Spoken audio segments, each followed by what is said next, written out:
Look, I really appreciate you guys giving me your time.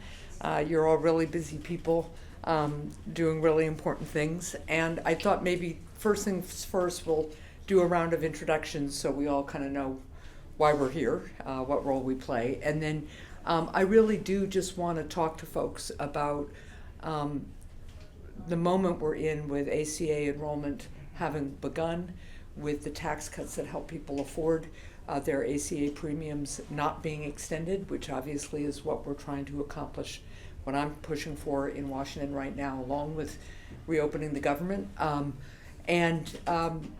What you're hearing, for those of you who are docs, what you're hearing from patients, what the impact is.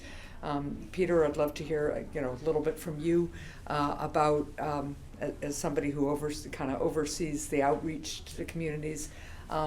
And I from have you the lived too. experience. Yeah, you have the lived experience. So let's do the intros, and then let's just kind of have an informal discussion, because I'm really just trying to gather information. One of the things I find in DC is that when I can say to another senator who might have a slightly different policy or political perspective than I do, are you hearing this from your constituents too? It tends to start the conversation going. So why don't we start down here, Dr. Good morning. I'm Heather Marks. I'm an internist in primary care here at Dartmouth in Manchester, and I've been here for over 19 years. Okay, great, thanks. My name's Ryan Kipp. I'm one of the family medicine doctors here. Okay. I joined about 2.5 years ago now, Yep. and was in Pennsylvania for 10 Okay. years before that. Okay, great. My name is Nicole Sheaf. I'm a resident of Exeter. Yeah. And I have 4 kids, and we utilize Dartmouth, and Yeah. I have marketplace insurance. Okay. How old are the kids? 24 down to 12. Okay. All Wow. have disabilities. Wow. Okay. So a lot going on. Yes. Yeah. I'm Dr. Eric Sessler. I'm a pediatrician. So for this conversation, I also get the chance to oversee primary care pediatrics kind of across the Dartmouth system. Wow. Okay. Great. Hi. My name is John Kim. I'm an internist by trade, the associate medical director, and everything I do is predominantly adult medicine. Okay. Good. Peter Ames, I'm the executive director at the Foundation for Healthy Communities. We're a statewide quality improvement organization, and we are the CMS designated navigator entity for the state. Right. So we help consumers enroll both in marketplace plans as well as New Hampshire Medicaid. Yeah. Okay. And Nancy, welcome. Thank you. We're just doing introductions, so you want to let people know who you are? Absolutely. I'm Yeah. Nancy Glenn. I'm a senior director for Moms Rising in New Hampshire. And a mom herself. Yes. Yeah. That too. Yeah. So, look, just to set the stage a little bit, and I think I've got some of the data in my notes here. I think, this table knows, but I always like to set the table with what I would want constituents who were wondering what this was all about to know. We have on healthcare.gov, which is the way Granite Staters get their ACA marketplace insurance. This is open enrollment season. It just started. People are going online. They're looking at what the cost of their health insurance premiums will be. And since the ACA was established, there have been tax cuts, tax credits for people at certain income levels. But then during COVID, we enhanced those tax cuts because the cost of health insurance kept going up. Everything else was so expensive. And those tax cuts expire at the end of this year. And so what we have been trying to do, and what I've been pushing for months, what Senator Shaheen has introduced a bill to do, is extend those tax cuts so that people who are already grappling with the high cost of necessities, whether it is rent or food or childcare or energy, can also afford to keep their health insurance. The ongoing debate between Republicans and Democrats in the Senate, at least, is that we can do this later, or the tax cuts are too generous, or we need other reforms before we can get to it. What I've been trying to say is I am always happy to engage in discussions about healthcare policy reforms that could lower our costs and make us more effective and deliver even better care in a more seamless way to patients. But healthcare reforms and concerns about cost shouldn't prevent people from getting their health insurance because it's so critically important. So why don't we start here, and what does health insurance mean for you and your family, and have you looked at what healthcare.gov premiums would be for Are you? projected, and healthcare, I've always had primary responsibility for Yeah. healthcare I'm an OT, and my husband is self-employed. Yeah, Because of my children's disabilities. Right. And so I've always carried the healthcare, but I stopped working 6 years ago Right. to take care of my kids. it's right. And so we've relied on the marketplace. Yeah, And before the subsidies kind of kicked in, Yeah. it was something it was difficult to pay for. Yeah. But now we have insurance, Yeah. and if we didn't have the marketplace, we wouldn't have any other option. right. My husband has a chronic health care need too. Yeah, So without the marketplace, like, we would be paying thousands of dollars. right, And we're on fixed income because Yeah. I'm not working. right. So with the subsidies, it's manageable. Yeah, I think our insurance premiums are tripling, okay. are estimated to triple. Yeah. And that's, one of the things we're seeing, and it depends a little bit on the part of New Hampshire that people live in, but we are seeing premiums themselves going up some, but then depending on your income and whether there are still going to be tax credits available to you, you can have this phenomenon of them almost tripling. Right, and so if they go up, where do we pull that income from somewhere else? Yeah. Because we are on a fixed budget. Yeah, yeah, So that's our Yeah. concern. yeah, okay. Maybe I can talk to the Dartmouth docs for a minute, and anybody can go first. What do you hear from patients about their concerns about cost when they're, when you're recommending treatment to them, or are they, they're supposed to be coming in for screening or regular checkups? And just talk to me about what you hear from patients and what you're hearing now. You want to start? Sure. Yeah. Yeah, I think that on its own, the premiums have been a growing concern for Yeah. folks because, so many things in healthcare, the testing, the medications, it all adds up so fast. Yeah. Then on top of that, to have the premiums potentially increasing as well too adds additional stress. Yeah. Where I've noticed it a lot most recently is with regards to the medications, Yeah. because there are certain medications that might have multiple benefits outside of just treating a specific condition. Right. But I'm finding that people are hesitant to even have me prescribe those because they know they won't be able to afford Afford it. them, And right. they're moving farther and farther away from that. Yeah. So it limits us to options that might treat the condition, but they don't have other benefits Right. that other people might receive. Yeah. Yeah. Okay. Dr. Marks, what are you hearing? I think I would echo all of that, but in addition, even people coming in for visits. Yeah. I think people try to space them out further. They don't come in for the recommended follow-up visits. If you're asking them to come in every 6 months, they often will try to delay care. Yeah. Even just being concerned about co-pays or the cost of that one visit, or Yeah. depending upon how their insurance plan works. Right. And that can be concerning depending upon how healthy or not they Right. are in the various Right. conditions. Yeah. If they're spacing out regular checkups, it can really impact the degree to which disease becomes chronic or acute. Exactly, Yeah. and even safety concerns. If they're on medications that can potentially have side effects, they really need to be coming in and being followed closely. Right. Right. So there Yeah. can be safety issues with Yeah. that. And you do pediatrics. Yeah, so I think one of the things that's important for us to keep in mind is this is one part of a kind of a piece, right? So when you're in the office with me at the time, that's one part of your multiple ring. You're also at school, you're also at home, you're also Right. in your community as part of this. And so we might be able to make some suggestions, but if you don't have the resources to be able to enact those particular Yeah. suggestions, you're going to end up with fragmented care. Right. Whether it's not being able to take your medicine consistently because you don't have the money to be able to afford that, whether it's not getting the test or the next step done because there's gaps in insurance coverage for Right. some of that, or even things like, one of the best things we can do for our mental health is making sure we're eating healthy and getting Yeah. a good enough sleep and getting outside and getting fresh Right. air and exercise. And if you're in a situation where you can't necessarily get all of those things, your health care is going to deteriorate, Right. and then we're spending more money doing the other stuff, when if we could prevent some of this, we'd get a lot Right. more bang for our buck. Yeah, yeah. Right. And the other thing about, I try to make sure people understand that the pediatric population is also heavily supported and covered by Medicaid.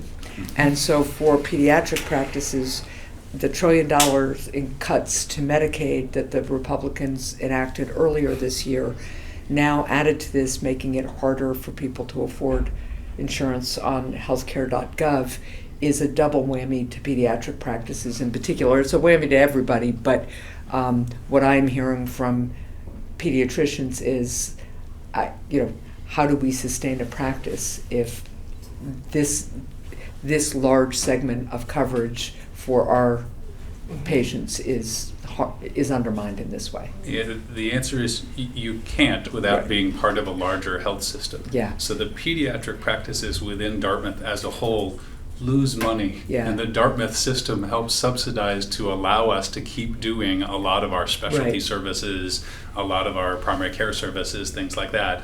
And so we have the Dartmouth system to be able to help buoy that, but we're not getting as much support from the Yeah. financial side in the Medicaid realm and the Medicare realm in Yeah. order to Yeah. be able to do Yeah. that on our own. And just the medical-based Medicaid, that's what we rely on Yeah. for my children's disabilities, to access the providers. And without that, we can't, Right. there'd be no way. There's Yeah. no other option. Yeah.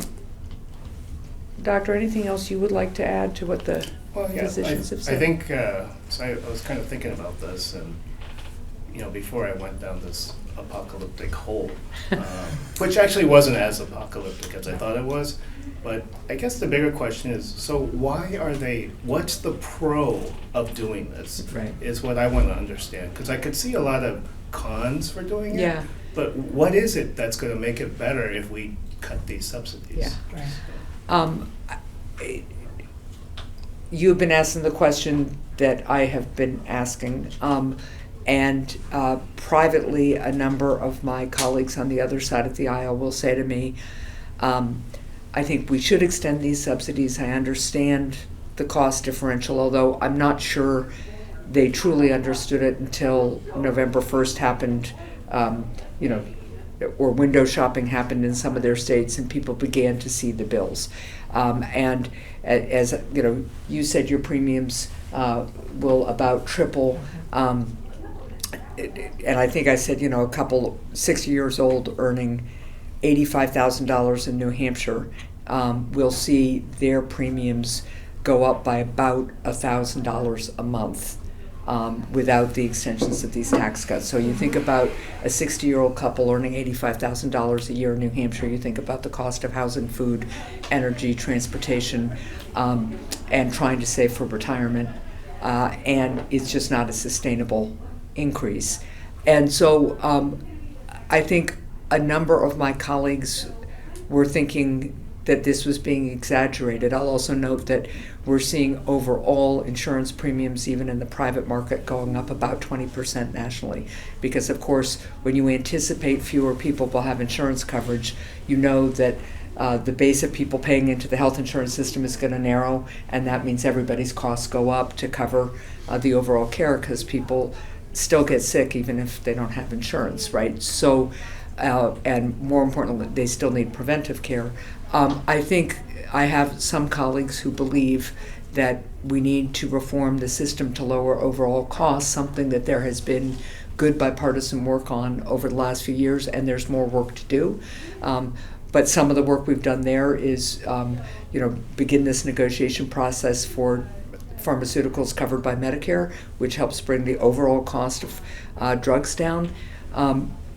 But my point back to them is telling us that the solution to this is to deny people health insurance coverage is not the right approach to lowering costs, because I think, as you all have pointed out, when people delay care, they tend to come into the system. Not only is it terrible for them and their families and their individual health and prospects, but it drives up costs because they're going to access care when they are sicker.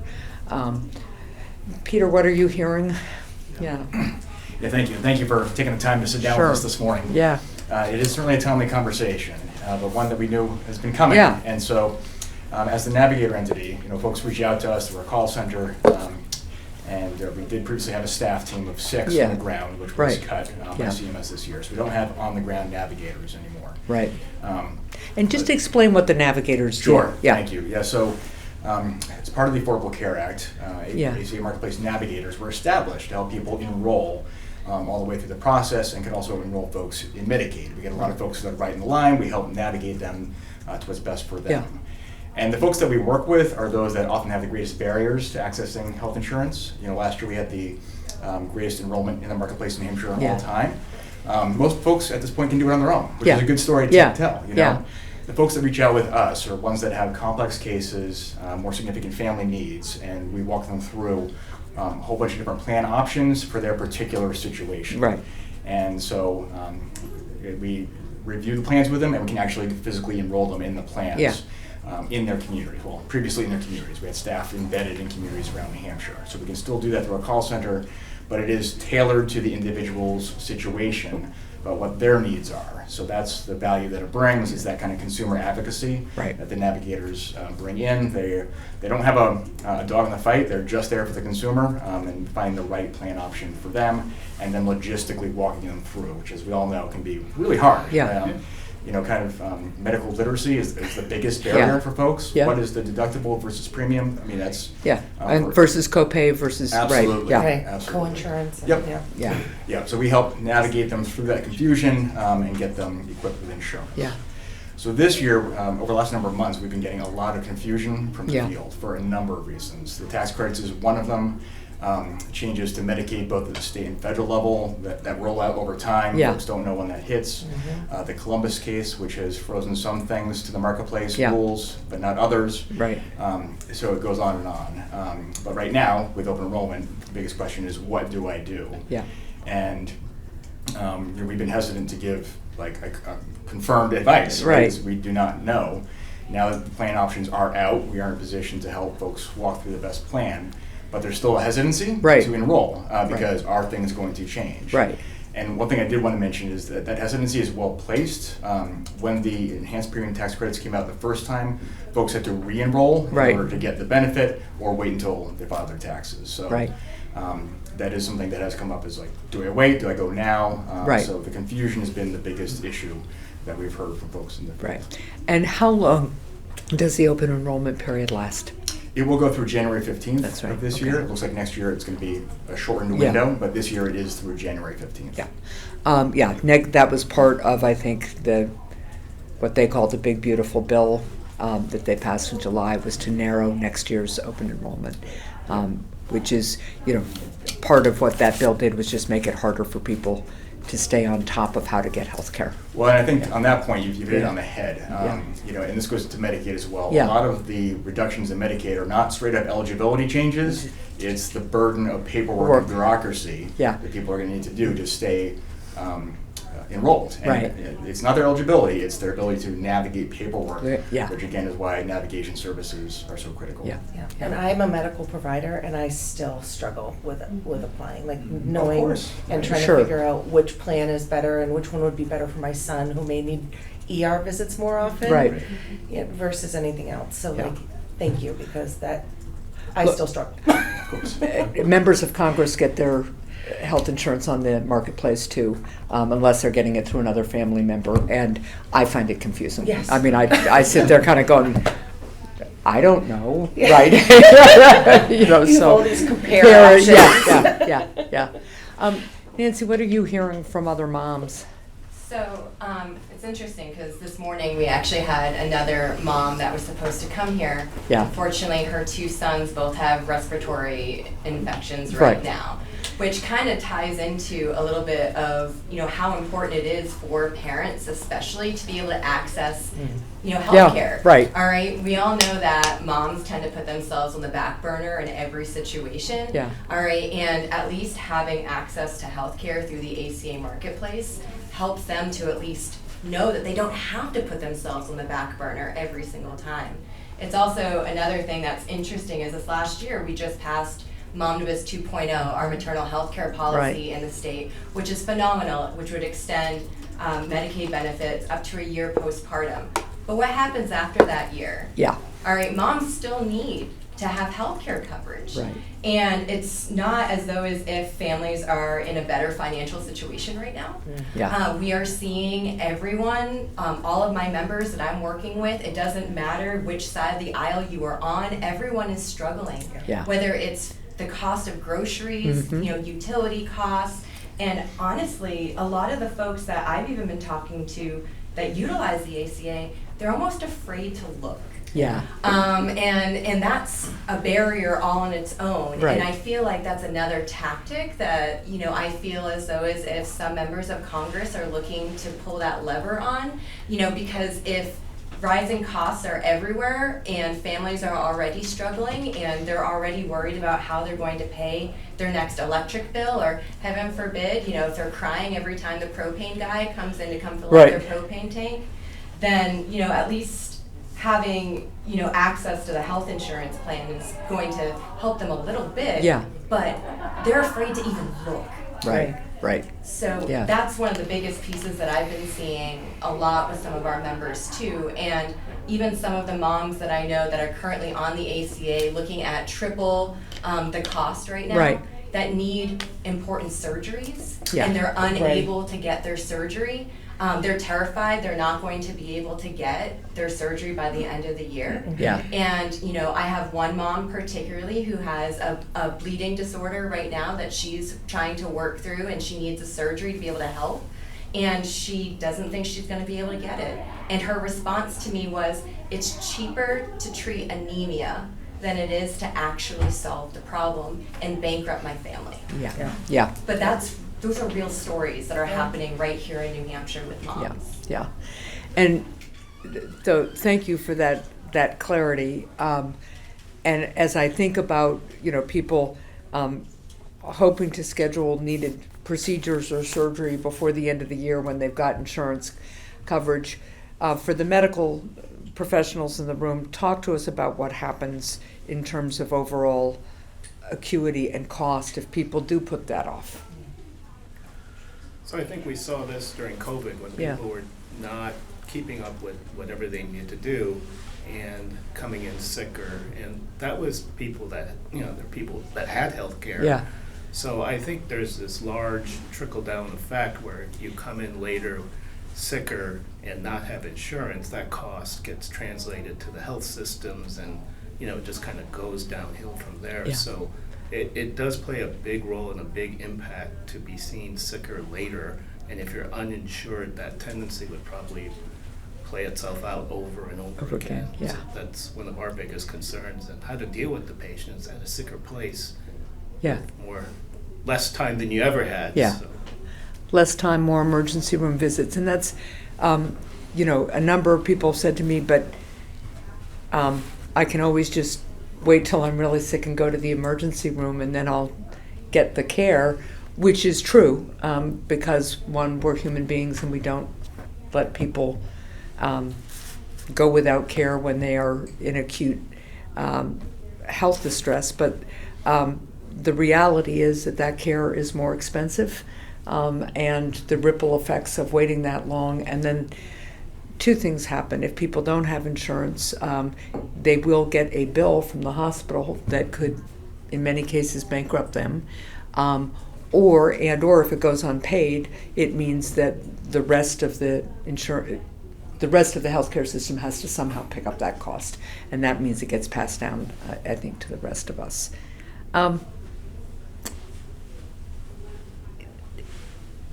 To Nicole and Nancy, and if this is too personal a question, you don't have to answer it, but have you talked with, you mentioned a friend who had a bleeding disorder, who might be putting off surgery. Are there any other kind of illnesses or conditions that you're concerned about needing to put off treatment for, or hearing about from people? So my husband has, genetically, his entire family has diabetes. Okay, yeah. And so we knew in high school he was going to get it. Yeah. So he has. And so he has been being followed and is being treated and is in an amazing shape and doing great and on the right medication and is at a physical right now. Yeah, yeah, good. But like his medication would be $1,000 a month, but he's only paying $35 a month right now. Without that, he wouldn't be able to take that medication, and then like all his grandparents died of diabetes-led stroke. Yep. At very young ages, and so like we're talking life and death. Yeah. If we don't continue kind of treating that. Yeah. So that's our biggest concern, and I have put off surgeries and appointments because of the co-pays are so expensive. And with the co-insurance, when you have a surgery, you're getting bills that are hundreds of thousands of dollars, depending on. So I 100% agree with Nancy that that's the reality. Yeah. My mother-in-law passed away from diabetes-related conditions too, and I can remember when we passed Medicaid expansion in New Hampshire, a doctor down in Nashua telling me that they had seen somebody in the emergency room regularly in diabetic crisis. They would stabilize the person, they would send them home with enough insulin to last a couple of weeks that they would scrounge up, and then the cycle would repeat. And then Medicaid expansion happened. This person couldn't work because their diabetes was always, pushing them into some level of healthcare crisis. And he got covered by Medicaid expansion. He was a single adult who wouldn't have qualified for regular Medicaid. He got on it, and they said to me, "We don't see him anymore." And he's working. And that's really what I also want people to take home from this. People who are in chronic health crisis or inconsistency are less likely to be able to hold a job and kind of organize their life in a way that isn't just being totally reactive to their physical health. And in the end goal, it's actually less expensive. Yeah. Allison just stood up because she knows I'm supposed to be on a plane, not right away, but at some point I have to start that process. But before we close, first of all, again, thank you because you're all really busy people and I really appreciate you being here. Is there anything as I go back to DC, pushing discussions between and among people in different parties to try to resolve both the insurance tax cut issue and reopening the government?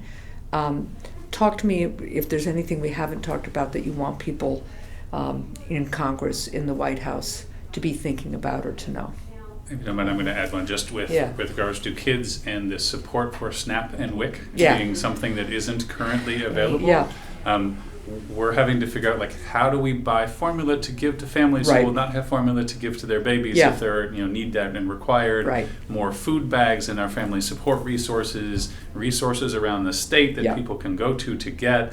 As of today, this is a big problem and something that we need to supplement healthy food for our children and for our families around kind of the state and around the country. And as you know, the administration has the power to fund it. They chose not to. They've been ordered to. I'm hopeful that that is resolved shortly, but that all being said, it doesn't change the fact that we've got people who need food right now in the state because of this standoff. Anybody else? I have one thought. So I always think of Medicaid, it's income based, and it's kind of like the parachute or the net, the safety net. And I think with the proposed changes to eligibility and the extra work and applying twice a year, I'm afraid that if the subsidies get cut from ACA, you're right. That net that used to be able to capture a lot of people may be a smaller net, and that's not going to be a very good service to everybody.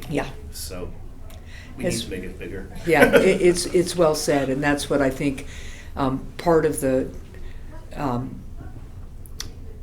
part of the discussion we're having, and part of what I try to point out to my colleagues on the other side of the aisle, is that, what you don't want to do is have such a rigid system in terms of applying twice a year and earning exactly this many dollars, so that 1 minute you're eligible for Medicaid and then you get a little bit of overtime at work and suddenly you're not, and then the next month your hours get cut and suddenly you're back, and you have to keep doing paperwork, and there's a lag time, and meanwhile you're sick and you need care.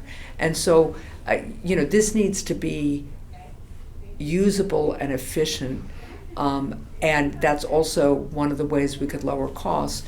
The other thing people talk to me about is fraud in the system, and there's fraud in every system. One of my big concerns is that the administration, within the first month or two, fired the Inspector General at the Department of Health and Human Services, who just last year recovered $400 million in fraud for the Medicaid program. Most of the fraud is committed by, for instance, fraudulent medical equipment companies, shell companies that submit false claims, and it takes an organized and effective, nonpartisan Inspector General force to go after what's really undermining the finances of our system. And it doesn't mean we shouldn't root out all kinds of fraud, but it is a real frustration, again, that we're focused on hypothetical individual fraud without having the tools in place to really go after the wrongdoers who are costing the system the most money. So we're working on that too. And it's really hard from an applicant part. Yeah. There's so much information that I have to send to prove in Yeah. for, like, my kids have Right. Medicaid, and so there's so much information that I have to send to prove that they qualify. Right. And it's such a complicated process. Like, I really don't understand how a fraud could go in that direction. Yeah, and it is. And I feel like, Yeah. I also feel as though one message I would like to be taken back is, if you are truly pro-family, if you are truly pro-children, Yeah. then why are you taking away all of the things that are safety nets? And as a mom who went 7 years without health insurance, and then once I was able to gain access, I found out I had type 2 diabetes. Yeah. And I no longer fall under that category because I was able to get the help that I need. Right. And I also was a mom who utilized WIC. Yeah. I am no longer using those programs, and it's proof that these are truly safety nets. So if you are pro-life, if you are pro-children, prove it. Yeah. Show us what you can actually do for them. Yeah. Well said. On that note, I thank you all for giving me so much time this morning. Hopefully we can get this resolved soon. And the last thing I want anybody in this group to be worrying about is how their patients are going to pay, how their families are going to get coverage. I just want you all to be able to do your work and build your lives. So thank you very much. Thank you. Thank you.